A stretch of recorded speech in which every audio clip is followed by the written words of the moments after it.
Ini ada harta milik pasangan suami istri. Jadi bagaimana seorang suami memberikan sesuatu kepada istrinya tiba-tiba dibilang penggelapan.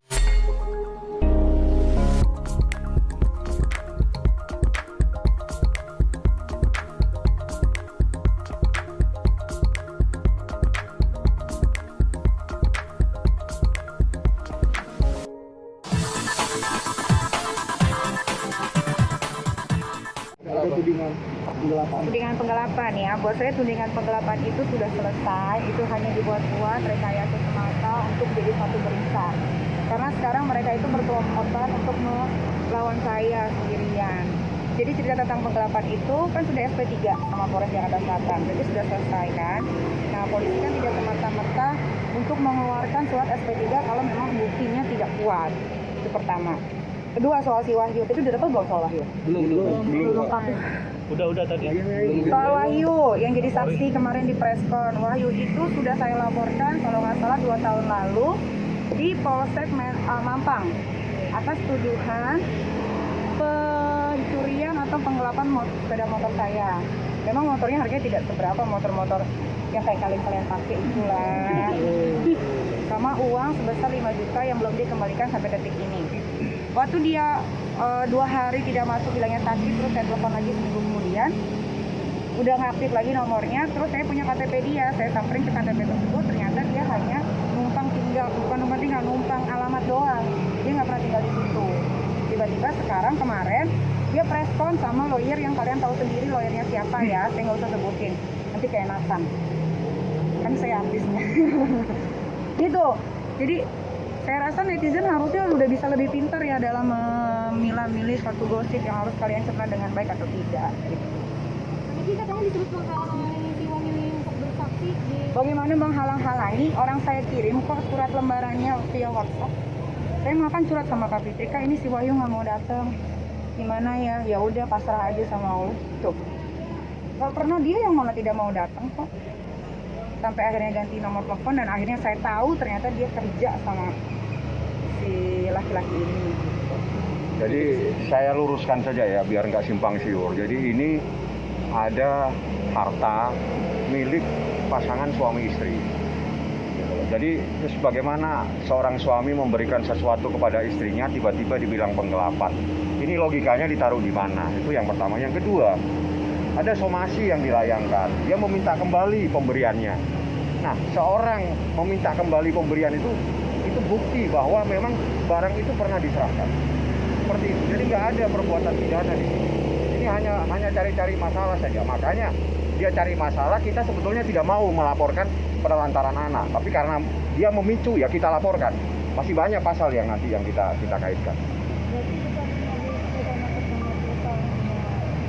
Wah, kita nggak tahu. Mobil itu setahu saya dulu bodong ya, nggak ada surat-surat. Ya, karena pihak mereka sebut BPKB-nya di tangan mereka pada itu. Iya, itu BPKB kayaknya baru dibikin setelah dia melaporkan saya ke Polres Jakarta Selatan. Yang saya tahu mobil itu bodong. Kenapa saya bisa bilang mobil itu bodong? Waktu itu dia ngoprek-ngoprek mesinnya itu loh, dikerok-kerok itu nomor mesin untuk dijadiin BPKB. Dan harga mobil itu saya tahu dulu 2 tahun lalu 98 juta, tapi nggak tahu sekarang mungkin udah 50-an. Itu kan soal mobil, terus yang penasaran juga soal celana dalam tuh. Iya, jadi waktu si Ahmad Dipoditro melaporkan saya penggelapan itu ada celana dalam, ikat pinggang, baju, terus sama mobil. Paspor tuh nggak ada. Gitu. Saya juga nggak tahu kenapa bisa ada paspor, karena setahu saya habis berantem sama saya, dia langsung terbang ketemu anak-anaknya di Singapura. Malah Dipo itu masih punya utang sama saya sebenarnya, tapi saya nggak mau tagih karena dia nggak punya uang. Jadi ya udah saya ikhlasin aja. Tiba-tiba kemarin 2 hari yang lalu mencuat lagi berita penggelapan, ya saya jadinya mau nggak mau ya harus ngelaporin dia juga biar berimbang. Jadi dilaporin lagi dengan lawyer yang tidak sama dengan pihak itu. Buat saya itu bukan suatu hal yang besar ya. Saya bisa kok ngelawan mereka semua dengan saya sendiri. Kalau mereka semua kan harus melawan saya beramai-ramai. Jadi itu bukan suatu hal yang besar buat saya. Jadi saya luruskan saja ya. Jadi kasusnya Dipo sama Niki ini, mereka itu adalah pasang suami istri yang menikah secara siri dan sudah disahkan oleh pengadilan. Jadi sejak disahkannya berarti dinyatakan perkawinan itu adalah sah. Nah, seperti itulah kejadiannya. Jadi ini bukan sengketa apa, ini sengketa suami istri saat itu. Itu saja yang saya informasikan. Apanya? Enggak, tahun berapa nih? Nikahnya tahun 2018 di bulan Februari tanggal 18. Dan putusan itu pada tingkat pengadilan agama, dia banding lagi, kalah lagi di pengadilan tinggi, kasasi lagi, kalah lagi. Nah, kalah terus. Tapi sekarang masih lagi mempersoalkan. Ya terpaksa gantian kita yang laporkan. Sebetulnya saya bilang nih nggak usah lah. Bagaimanapun juga itu ayah daripada anakmu. Tapi karena dia udah kelewatan, ya udah nih dia kelewatan, udah ini kita laporin aja deh.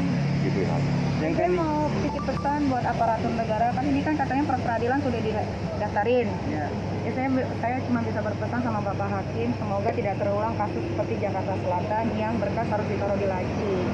Dan kalian juga pasti menyaksikan kan bagaimana proses persidangan waktu saya sama Dipo. Banyak sekali kan kejangan-kejangan, jangan sampai itu terjadi lagi.